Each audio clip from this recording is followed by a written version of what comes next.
Praise the Lord! A blessed, glorious, and wonderful day to all of you. Isang mapagpalang araw sa bawat isa, lalo na sa ating mga minamahal na taga-panood at nakikibahagi sa pag-alaalang ito ng mahal na araw. At nawa ang ating pong gagawin ngayon ay maging kapaki-pakinabang sa atin, karagdagang kaalaman tungkol sa ating pinagdiriwang na mahal na araw. Purihin ang Panginoon at bago tayo magpasimula, tayo muna'y lumapit sa Panginoon sapagkat sa Kanya nanggagaling ang lahat ng mga pagpapala at kabutihan. Samahan niyo po ako sa panalangin ito. Oh, praise God!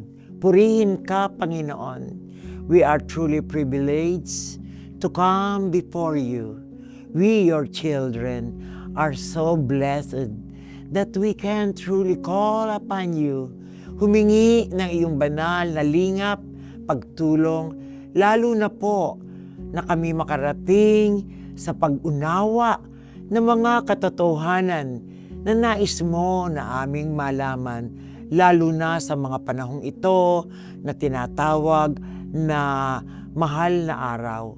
Tulungan mo po kami na magkaroon ng pananabik, pagkauhaw sa iyong salita, sa mga katotohanang nauukol sa iyo. Samahan mo po kami, patnubayan at pangunahan. Ito po ang aming dalangin sa makapangyarihang pangalan ng aming Panginoon. Amen. Amen. It's indeed a great privilege to truly have a meditation upon the Word of God related to this Holy Week. Nais kong bigyan kayo ng maikling kasaysayan patungkol dito sa ating pag-aaralan na tinatawag na Passover o sa wikang Pilipino ay Paskwa. Gusto kong bigyan kayo ng mabilis na, alaala tungkol sa mga pangyayari na ito yung nangyayari sa bayan ng Diyos, ang bansang Israel, na noon ay nasa pagkaalipin, pagkaduhagi, at we know the story that they were in great bondage. They were in great slavery. They did not have freedom at all.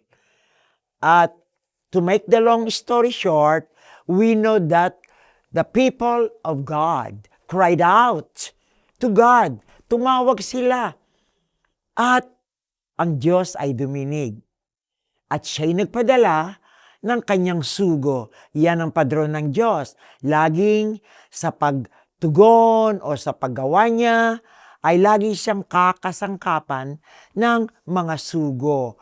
At alam natin na ang aklat ng Exodo ay nagsasabing may tinawag ang Diyos at ito ay si Propeta Moises.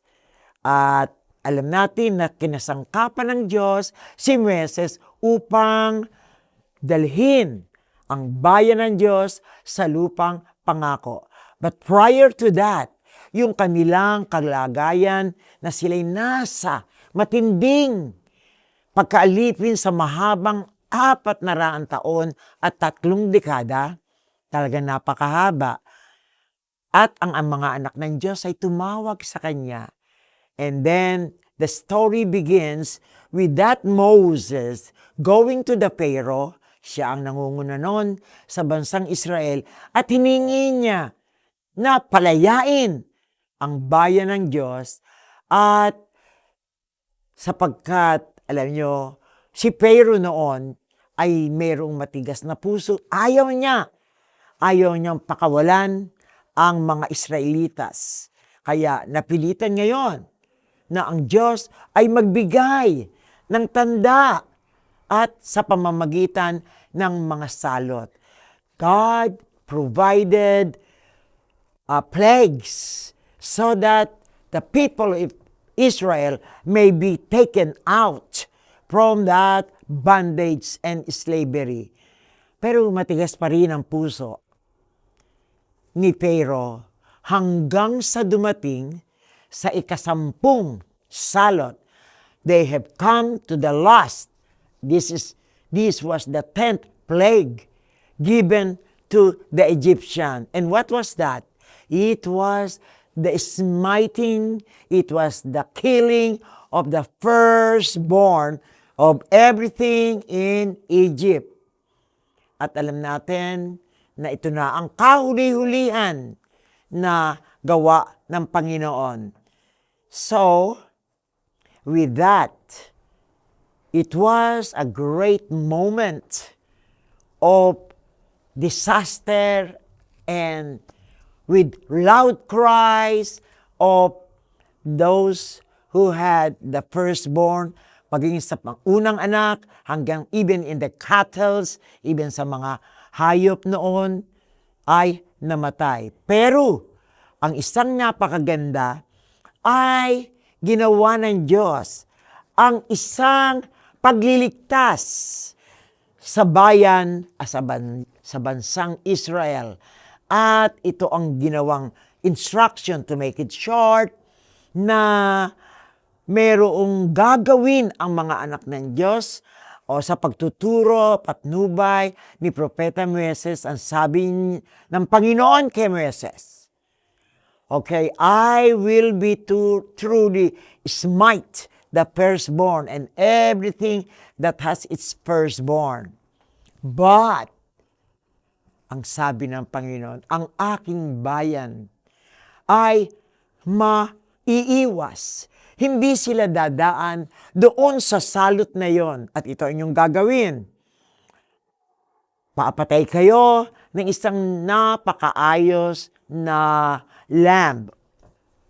The lamb must be blemishless, maayos, a 1-year-old calf, and then its blood, it will be killed, and its blood will be truly spread on the lintel, on the upper part of the door, and on the door posts. The blood will be spread there. And the story says, and when I see the blood, the people inside would be spared.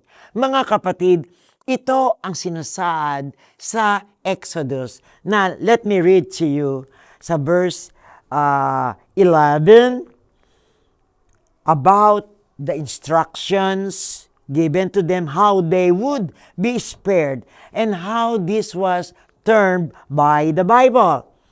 And this is how you are to eat it: with your cloak tucked in your belt, your sandals on your feet, and your staff in your hand.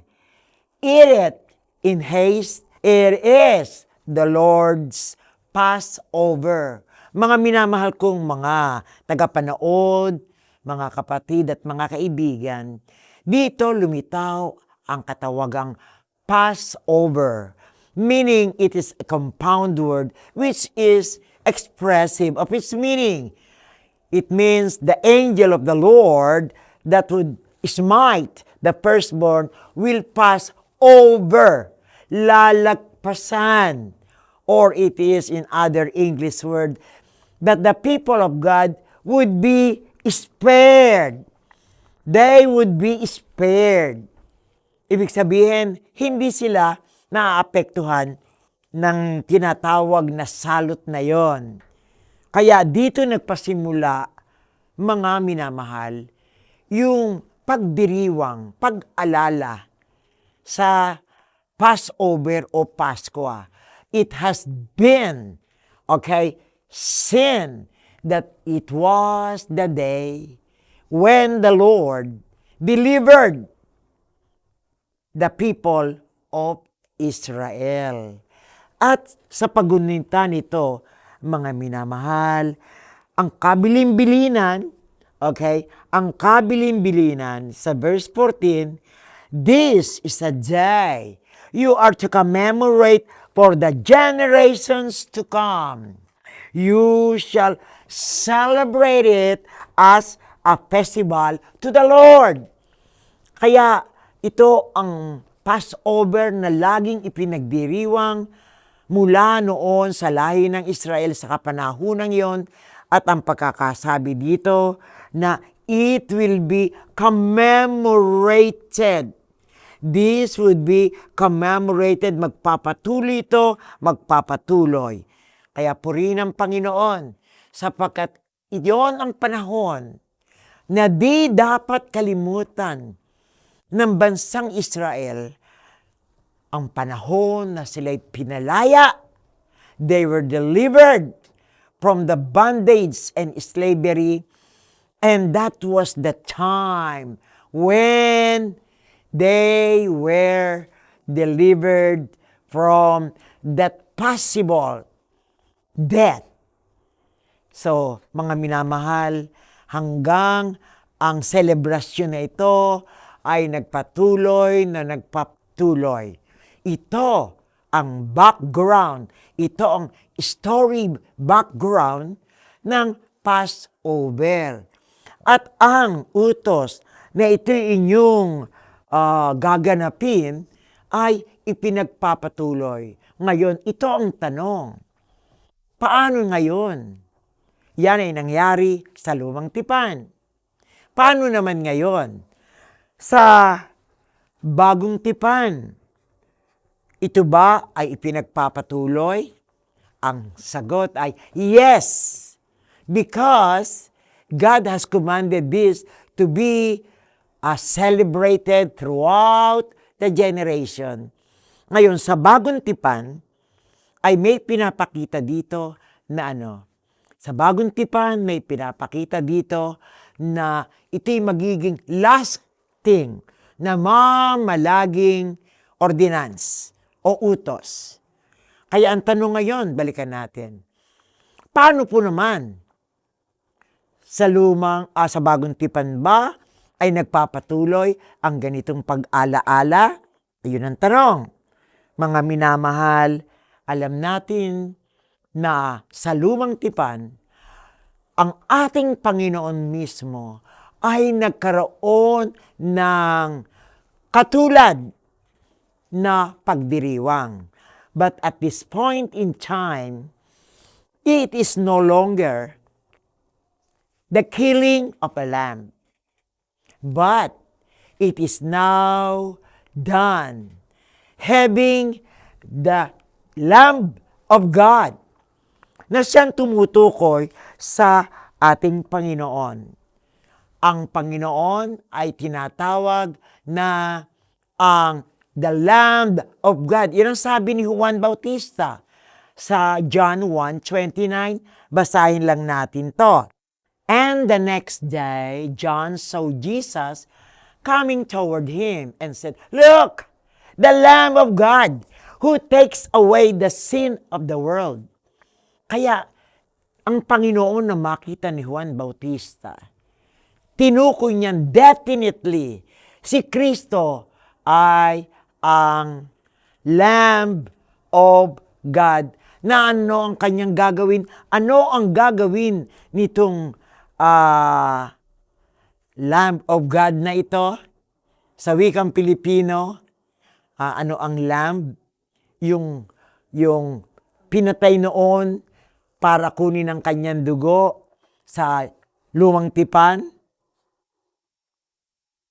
Ito ay ang ating Panginoon ngayon na siya ay nagdusa, crucified on the cross, and His blood was shed because of us. Yan ang 1 Corinthians 5:7. Tingnan lang natin to, mga minamahal. Get rid of the old years so that you may be a new unleavened batch as you really are. For Christ, glory to God, for Christ, our Passover lamb, has been sacrificed. To God be the glory.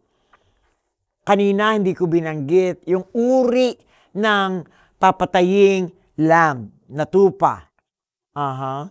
Hindi. Pero ang tinatawag na katangian, okay, ng tupa na papatayin noon dapat ay blemishless. Walang kapintasan. At salamat sapagkat si Kristo ay siyang larawan ng tupang walang blemish.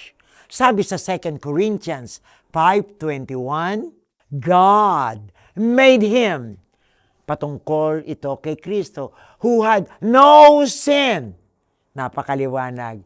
Si Kristo walang kasalanan, but He was made to be sin for us.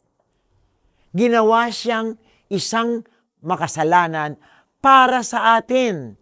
Kaya ang sabi sa 7:25 of Hebrews, tingnan lang natin. Therefore, He is able to save completely. Qualified siya bilang isang tupa ng Diyos na sa Kanya ipinataw. Okay? Na sa Kanya ay mayroong kaganapan ang makalapit sa Kanya. Let's have 26. There you go. Such a high priest truly meets our need. One who is holy, blameless, pure, set apart from sinners, exalted above the heavens. 27. There you go, sabi.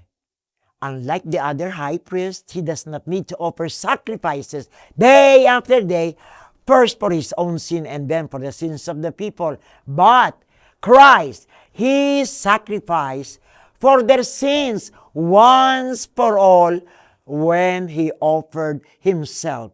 At sa 28, ano pagkakasabi doon? For the law appoints as high priest men in all weakness, but the oath which came after the law appointed the Son, who has been made perfect forever. To God be the glory. Kaya si Kristo ang siyang namatay para sa atin at ang kanyang dugo ang siyang nagamit. Sabi ni Juan, who takes away the sin of the world. Kaya ang dugo ni Kristo ang siyang nabubo. Kaya when sabi sa Old Testament, sabi noon, when I see the blood, okay, the angel of death will pass over. Mga kapatid, alam nyo, ang dugo ni Kristo ang siyang kailangan mabubo, sapagkat ang sabi ng kasulatan na without the shedding of blood, there will be no remission. Kaya ang dugo ni Kristo, mga kapatid, tingnan lang natin, ang dugo ni Kristo ang siyang pinangbayad. 1 Peter 1:18 at 19. Tingnan lang natin ito. For you know that it was not with perishable things, such as silver or gold, that you were redeemed. Okay? Na kayo naligtas from the empty way of life handed down to you from your ancestors. Sa 19, anong sabi doon? But with the precious blood of Christ, a lamb without blemish or defect. Kaya ang dugo noon na nahasik sa doorpost at sa lintel, sa guard post sa itaas, ay nagbigay ng deliverance. Nagkaroon ng passes. Nagkaroon sila ng sparing. They were spared, ika nga. Nakaligtas sila sa isang tiyak na kamatayan sapagkat ang dugo ng tupa noon, sila'y nilagpasan. They were delivered.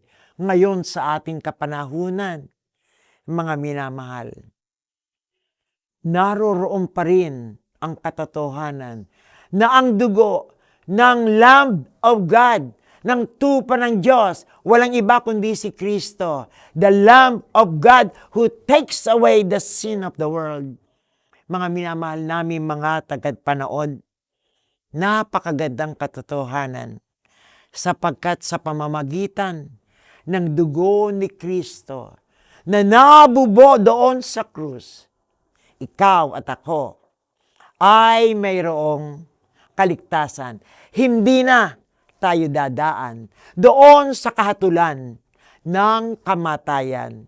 Kaya napakaganda na sa pag-alaala, pagbubulay-bulay ng mga katotohanan ito, magkakaroon tayo ng tamang kaisipan at katiyakan na mayroong kaligtasan sa pamamagitan ng tupa ng Diyos na ibinigay ng Diyos sa atin, na sa Kanya, sa pamamagitan ng Kanyang dugo, ay mayroon tayong kaligtasan. We have deliverance through the precious blood of the Lamb.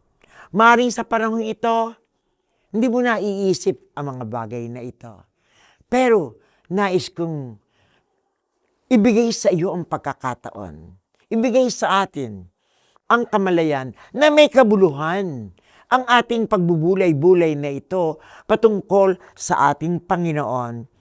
Kaya ngayon, nais kong ipag-anyaya sa inyo.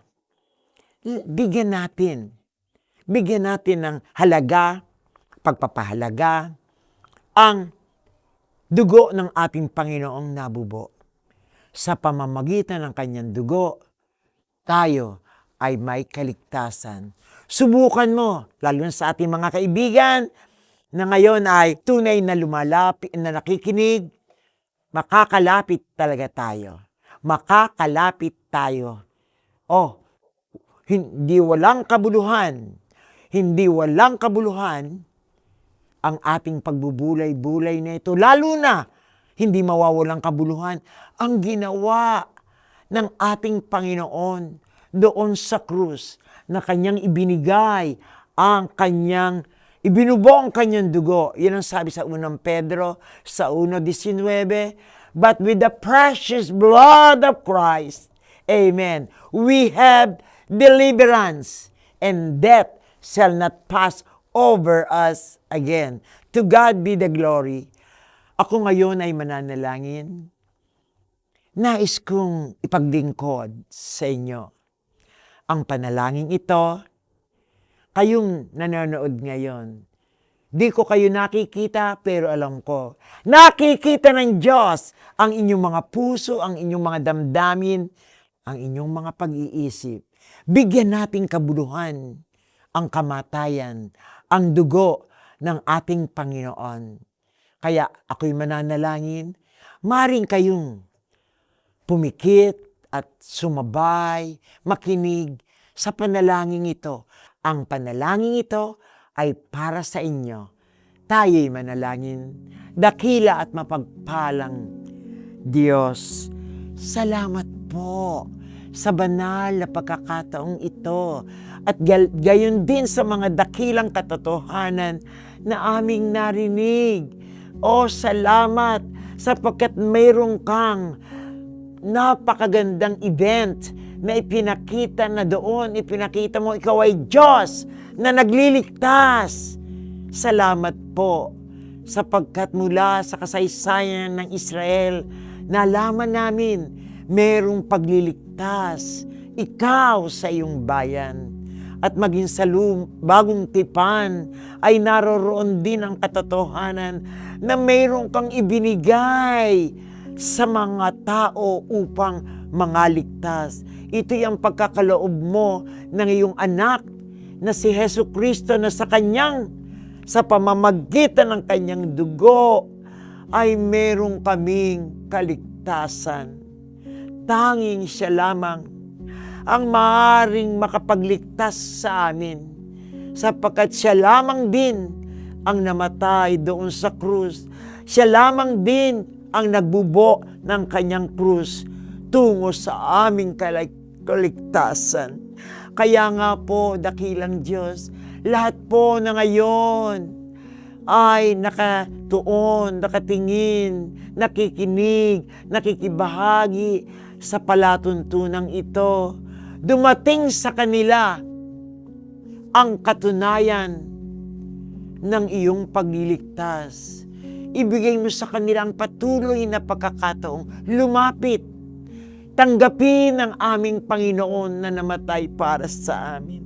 Tanggapin ang bisa, kapangyarihan ng kanyang dugo na nagligtas sa amin. Kahabagan mo po ang bawat isa sa kanila. At hindi lamang kanilang narinig, kundi iparanas mo po, iparanas sa kanila ang iyong pagliligtas. Salamat po sapagkat ikaw ay ang Diyos na patuloy na tumatanggap, dumirinig sa panalangin ng iyong mga anak. Sa pangalan ni Jesus, Amen. Ipinag-aanyaya po namin na magpatuloy kayo na sundan ang ganitong palatuntunan. God bless.